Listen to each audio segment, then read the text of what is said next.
kedua, bahwa penghancuran Mojopahit ini merupakan titik kulminasi perubahan peradaban dari kosmogoni ke humanisme tadi. Titik ini justru melanggar dari apa ya, kesempatan sendiri yang ternyata yang dimaksud dengan demi nilai kemanusiaan ini malah menghancurkan alam.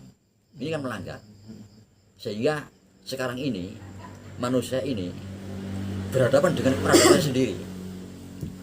Antara manusia dengan peradaban itu sekarang berhadapan, tarung. Jadi antara manusia dengan peradaban itu tarung, dengan buah dari peradaban itu, ya teknologi ini. Jadi di mana manusia itu sendiri lama-lama menjadi robot, diganti, dan apa ya, aktivitas kegiatan kerja manusia diganti robot jadi manusia, kan begitu kan? Ini kan terjadi, sudah agak jauh nih berlangsungnya, di mana tugas manusia digantikan oleh mesin, digantikan oleh mesin, oleh robot.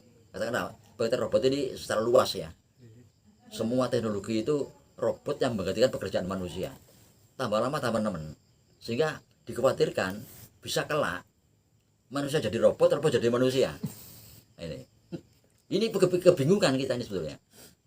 Itu ada kekhawatiran seperti itu, dirasakan terjadi. Manusia jadi robot jadi manusia. Akan terjadi. Dan sekarang pun kita sebagian kita robot, sebagian kita ini. Dan robot itu sebagian jadi manusia. Ini tidak kita sadari. Jadi tentang mesin apa saja, teknologi itu merubah, karena kita kebablasan, manusia menjadi robot menjadi manusia dan berhadapan sekarang. Pengertiannya manusia akan dihancurkan oleh peradabannya sendiri. Jadi manusia akan dihancurkan oleh peradabannya sendiri. Nah, yang kedua tadi yang saya sebutkan tentang sumpah tadi, kita harus bersumpah dengan dasar Bhinneka Tunggal Ika. Bersumpah namanya sumpah Bhinneka Tunggal Ika. Karena selama kita merdeka, terus perpecahan itu tidak pernah berhenti. Dan perpecahan itu pasti dikendalikan di bahasa asing. Dan kita bahasa religius, dengan bersumpah kita akan mematuhi sumpah itu, karena kita bahasa religius, tidak berani melanggar sumpah itu. Nah, cuma sekarang ada enggak bahasa kita tidak berani bersumpah. Kekuatan sumpah untuk sekarang itu udah nggak ada ininya, Pak. Bagaimana supaya kuat kekuatan sumpah itu? Ya.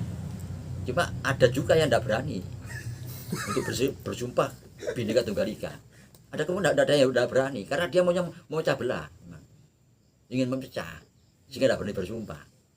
Nah, lantas coba kalau pertanyaan tadi mengenai paranormal ya, kalau saya tidak mengerti, ya ngerti juga tapi tidak pernah mengalami para leluhur deteksi itu yang sudah usaha itu berkumpul.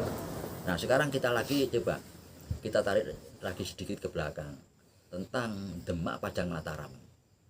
Tadi disebutkan bahwa Demak ini awal masuknya dari Turki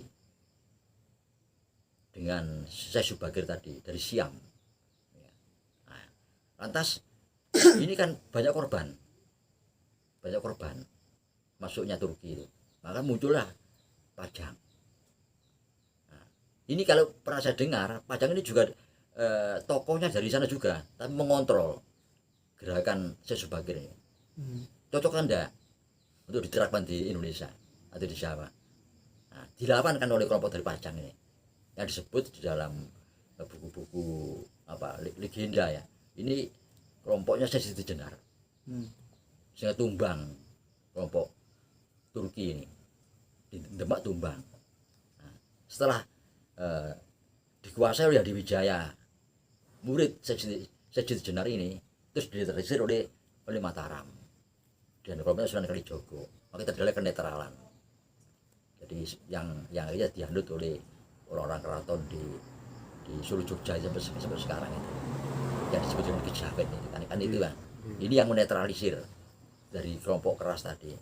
Nah, dari ini kita kembalikan lagi kepada dialog satu Palono Genggong Syekh Subagir. ya, akibat dari akan munculnya satu Palono tadi dibicarakan oleh para leluhur yang muksa.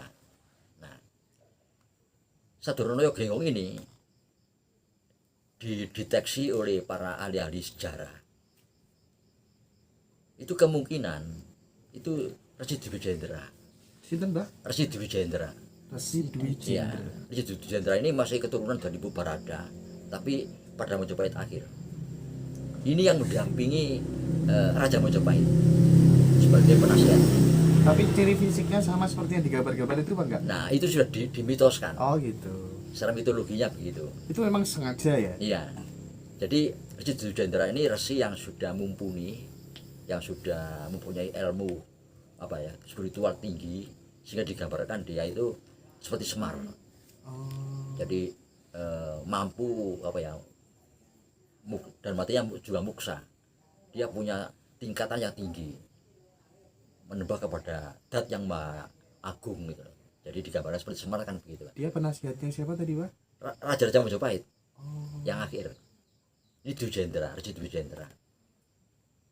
Akhirnya Berarti usianya panjang dia, Pak? ya enggak, ya setelah dia gagal mempertahankan Raja Majapahit itu untuk tetap berideologi leluhur, Iya. dia lari ke Bali. Nah, berdiam di Uluwatu. Nah, di situ dia mengajarkan ajaran Siwa Buddha. Dan Siwa Buddha. Ini kan di Bali kan banyak aliran. Iya, betul. Aliran Wisnu, aliran Krishna. Nah, dia alirannya Siwa Buddha. Ini gabungan antara Hindu Buddha. Ini di Uluwatu itu. Nah, ini kalau saya mengkaitkan Uluwatu dengan Dwi Jendra karena dia Sabdo Palon, ini dikaitkan dengan Kedatuan Kawista. Ternyata Kedatuan Kawista ini punya kelompok sendiri, kelompok Wisnu. Jadi aliran Wisnu. Iya. Padahal kalau kita amati Kedatuan Kawista ini dari namanya Kawista. Kawista itu pohon kawisto itu ya. Pohon kawis. Kawista ini ya kan ada yang bisa dimakan enak itu. Iya. Nah, ini ibarat mojo tapi kecil. Kalau saya katakan persis mojo, rasanya sama antara mojo yang besar dengan Kawista ini. Nah, ini gambaran bahwa Majapahit masih ada sampai sekarang, ya Bali itu. Nah, rupanya perjanjian Sabto Merauke itu di sini. Sisakan Bali, makanya Bali bertahan. Karena memang dari UD tidak boleh menurut perjanjian. Ini. Nah, rupanya kenapa kok disisakan di Bali? Kelak kalau kembali lagi dari sini munculnya. Namanya juga gitu. Ya kembali lagi, iya. Nah, disinilah timbul pengertian bahwa antara Bali, Jawa, Sunda, Madura. Iya, satu Iya. rangkaian. Ini akhirnya saling mengisi. Lah, apakah Bali itu punya ajaran lahir dan batin? Apa cuma lahirnya saja? Apa berikut batinnya? Apa batinnya di Jawa? Nah, ini kan tidak tahu kita. Nah, ini rupanya itu yang kalau ada para leluhur berdialog untuk menyambut apa lahirnya peradaban baru. Ini yang mau didialogkan. Jadi kata-kata Dwi Jendra ini ya akhirnya dia muksa di Uluwatu. Di apa Pura Uluwatu itu. Ini yang mengajarkan Siwa Buddha itu. Nah, rupanya terus dari cerita panjang tadi, nah kita tarik lagi, kita ambil pada abad pertengahan, di mana perubahan titik kulminasi merubah doktrin kosmogoni menjadi humanisme ini, itu di dalamnya itu ada orang yang memanfaatkan. Nah, yang pernah saya ungkapkan tentang Freemason ini. Nah, ini berperan. Makanya tadi pertama saya ucapkan jauh-jauh moto siji. Iya. Nah, ini ada berhadapan. berhadapan antara Freemason dengan Jawa Moto siji ini. Bab sama, simbolnya sama, mata satu. Nah, ini yang asik. Dan saya sebutkan juga bahwa Freemason ini berasal dari Jawa, kan begitu. Tapi sudah turun temurun menjadi orang sana, terus bertaburan darah menjadi orang sana. Nah, di sini masih asli. Nah, ini yang mungkin apa yang kaitannya di situ. Ada berdepannya kenapa, Mbak? Ya berebut bener. Itu sifat manusia sudah itu. Rebutan bener. Itu tidak akan bisa berhenti. Rebut benar itu. Tapi memang apa ya? Manusia sudah harus mengakui bahwa teknologi ini tidak boleh kebablasan. Sehingga dengan kebablasan mengeruk semua materi-materi yang memperkuat bumi ini dikeluarkan untuk kepentingan manusia. Alasannya demi kemanusiaan. Bumi tambah lemah, gunung mudah meletus, tsunami mudah terjadi karena buminya lemah. Diambil kekuatan bumi ini, seperti halnya kalau kita lihat tambang aja ya, tambang minyak bumi itu kalau di luar di permukaan bumi disumbat menyala, tapi di dalam bumi karena stabil kan, karena ada unsur penstabil. Kalau unsur stabil dirusak ya hancur, seperti itu. Nah, saya rasa demikian yang Ya, aduh, Pak, pertanyaan terakhir barangkali, Pak. Iya, monggo.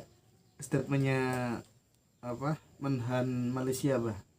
2032 berdasarkan riset nama Indonesia akan berdiri menjadi 10 besar atau top 10 dunia. Pandangan Mbak Gatot bagaimana? Ya, rupanya sama dengan kita dalam mengkajinya itu. Menganalisa kapan hari? Iya, jadi memang betul itu, betul. Cuma Indonesia ini di samping harus mempelopori kembalinya ke Dr. Kusgoni juga mampu sendiri. Kita pun tidak boleh keterlaluan mengeruk kekuatan bumi ini, memperlemah bumi. Itu tidak boleh keterlaluan. Sesuai dengan kebutuhan kita aja, kebutuhan pangan kita ini.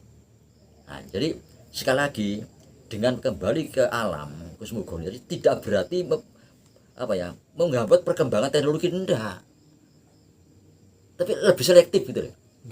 Lebih selektif di dalam mengeruk kekayaan sumber daya alam ini, lebih selektif demi kepentingan bumi itu sendiri, ya berarti demi kepentingan manusia sendiri. Jangan hanya karena alasan nilai kemanusiaan ini loh, ini waduh kuat ini loh. Kalau orang demi kemanusiaan, wah itu kuat sudah. Tapi tidak tahunya menghancurkan alam. Kan itu kan. Itu.